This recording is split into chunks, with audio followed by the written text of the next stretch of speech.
est l'Éternel, Dieu Tout-Puissant.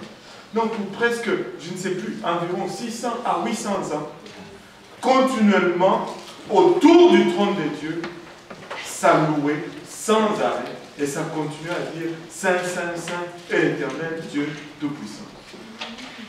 Donc on va répéter là-dessus. Alléluia. Nous avons vu comment Israël est sorti du pays d'Égypte, de l'esclavage. Nous les avons amenés jusqu'au mont Sinaï, où ils ont pris les 10 commandements et l'arche, plutôt le plan du tabernacle. Nous avons étudié ces choses en détail. Et le tabernacle, c'est vraiment un plan très, très, très riche. Une partie très riche et très intéressante de la parole de Dieu. Et nous avons vu comment ils sont partis maintenant du mont Sinaï et qu'ils sont arrivés jusqu'à l'entrée de la terre promise. Et nous avons, je vous ai demandé qui connaissait les noms des 10 espions. Personne n'était capable de me dire. Certains d'entre vous me confirmaient même que leurs noms ne sont pas mentionnés dans la Bible, mais leurs noms sont mentionnés dans la Bible. Mais c'est une chose dangereuse que de douter de la parole de Dieu.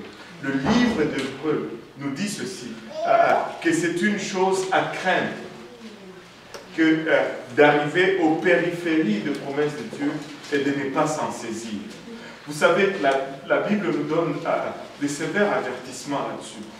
Regardez, une histoire très, très, très étrange qui s'est passée lors de la conquête même, celle qu'on va commencer à parler ici. Israël commence la conquête de Jérusalem, plutôt de Canaan, mais avant de traverser le fleuve, il y a 2 tribus. Benjamin, je pense que c'est Benjamin, Judas et une moitié de tribu de Manassé qui vont voir Moïse, qui lui disent « Nous voulons rester dans ce côté. Nous ne voulons pas traverser le Jourdain parce que cette terre est bonne, et il y a beaucoup de pâturage et c'est une bonne terre pour nos brebis, nos troupeaux et nos familles. » Et là, Josué leur dit « Mais c'est quoi ça, cette requête? Vous ne voulez pas rentrer et faire la guerre avec vos frères pour la conquête du pays. » Et ils ont dit ceci, « Non, nous allons aller avec nos frères. Nous allons faire conquête avec nos frères. Mais nous ne voulons pas que notre héritage soit de l'autre côté du Jourdain. Laisse-nous ici, nous allons revenir après que la conquête soit finie. » Dieu leur avait donné la limitation du territoire. Mais eux, ils voient un territoire à l'extérieur de ce que Dieu a défini. Et ils aiment cela. Ils disent, ça nous convient. Et Josué leur a accordé leur requête. Ça aurait été inaperçu si nous n'avions pas vu ce qui suit par la suite. Ça n'allait même pas être noté. Si nous avançons des milliers, presque 2000 ans plus tard, lorsque nous voyons le Seigneur Jésus-Christ marcher sur ce même terre, et qui est au fait qu'on appelait Gadarène ou Gadara, et il trouve, il trouve 2 choses sur les territoires qui étaient une fois tellement belles, tellement beaux plutôt, tellement attirants pour séduire 2 tribus ennemies d'Israël. Il trouve 2 choses qui étaient interdites, ou pour ne pas dire en désaccord avec Israël. Il y trouve un troupeau de cochons et un démoniaque possédé de toute une légion de démons. Alors que c'était bon. Ne reste pas en dehors des promesses de Dieu. c'est une chose dangereuse que de jouer juste aux périphéries des promesses de Dieu. Il faut rentrer dans les promesses de Dieu. Il faut se saisir des promesses de Dieu. Il ne faut pas jouer juste aux alentours. Maintenant, Israël arrive à la porte encore. Et ils ont envoyé 2 espions cette fois-ci. Et ces 2 espions, la Bible ne nous mentionne même pas le nom, mais ces 2 espions sont rentrés dans la ville de Jéricho et ils se sont retrouvés dans la maison de Rahab, la prostituée. On va aller dans... Mais avant cela, regardons quelque chose. Allons dans le livre de Josué, chapitre 1.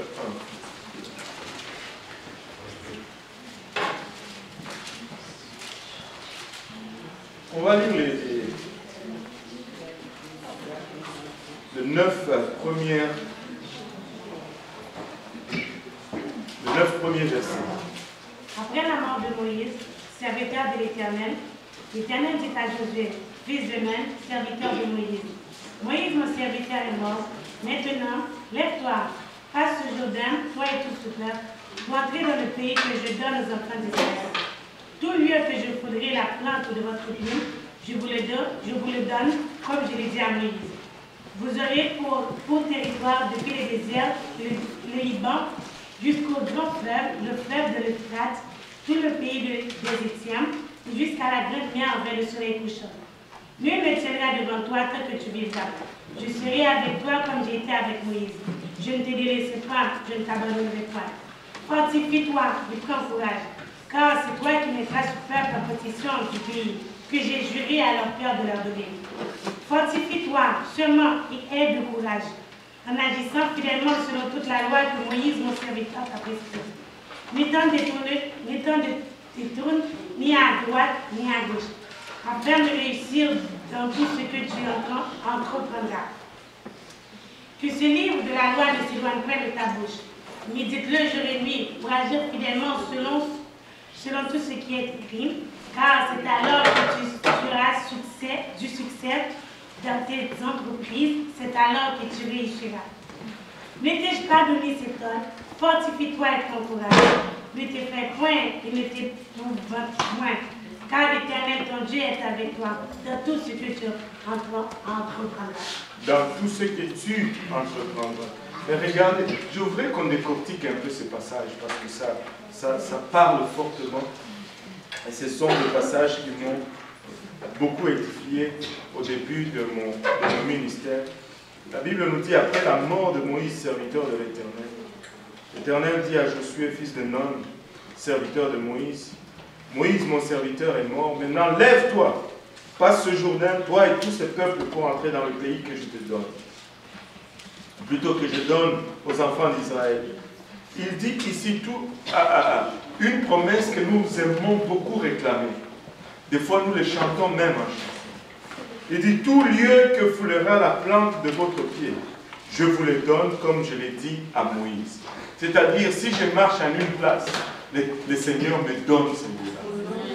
Maintenant, je ne sais pas, est-ce qu'il y a des gens qui croient dans cette promesse? Est-ce qu'il y a des gens qui croient dans cette promesse? Mais, vous savez, laissez-moi, est-ce que c'est qui la personne la plus riche à Montréal? Est-ce qu'il y a quelqu'un qui... C'est des Marais. Il est de Montréal. Oui. Bon, la famille des Marais. Ok. C'est comment il s'appelle le monsieur? Paul Desmarais. Si Paul Desmarais venait ici et que nous réalisons qu'il est riche, il est très riche, très influençable, et il vous dit, bon, vous, Église de Saint-Laurent, j'aime votre façon. J'ai regardé vos études civiques de lundi, ça m'a beaucoup touché. Maintenant, j'ai l'argent, et il en a. Et s'il vous disait, sortez dans les rues de Saint-Laurent, tout terrain sur lequel vous allez mettre vos pieds, je veux vous l'acheter.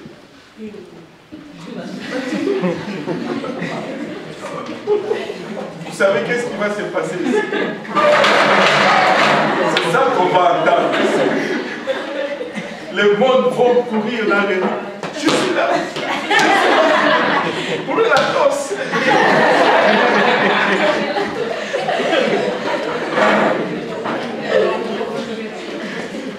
Vous allez courir partout. Vous savez pourquoi? Parce que vous croyez et vous savez que Paul Desmarais, il a de l'argent pour le faire. Mais très souvent, quand vient le temps de Dieu, nous n'avons pas la même réaction. Nous ne réagissons pas de la même façon. Oui, je crois, mais bon. Demain, je vais aller.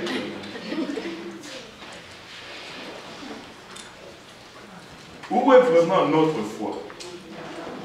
Le Seigneur te dit, tout sol que tu fouleras avec la plante de ton pied, je te le donne. Mais toi, tu dis, bon, je ne vais pas aller marcher,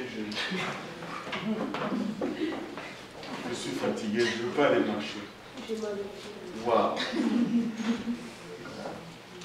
Si c'est Paul Desmarais, ton pied n'aura pas mal. Et nous devons apprendre à réagir proprement vis-à-vis des promesses de Dieu. Et quand je crois, je dois agir en conséquence. Amen. La foi n'est pas juste une assertion mentale. La foi est toujours justifiée et accompagnée d'action. Si tu crois, tu vas faire. Amen. Et il dit, vous aurez pour territoire, il délimite le territoire. Et puis au verset 5, il dit, nul ne tiendra devant toi tant que tu vivras. Je serai avec toi comme j'ai été avec Moïse. Je ne te délaisserai point, je ne t'abandonnerai point. Waouh! Est-ce que ça vous dit quelque chose? Oui. Je ne te délaisserai point, je ne t'abandonnerai point. Où est-ce que vous avez déjà entendu ça? Pardon?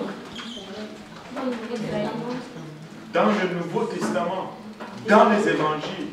Et ça, c'est la promesse que le Seigneur Jésus-Christ nous fait à nous.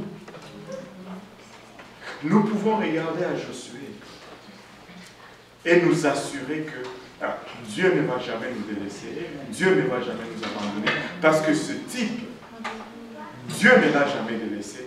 Dieu a été tellement avec lui que lorsqu'il n'avait pas de temps pour exterminer son ennemi, Dieu a arrêté le soleil dans sa course.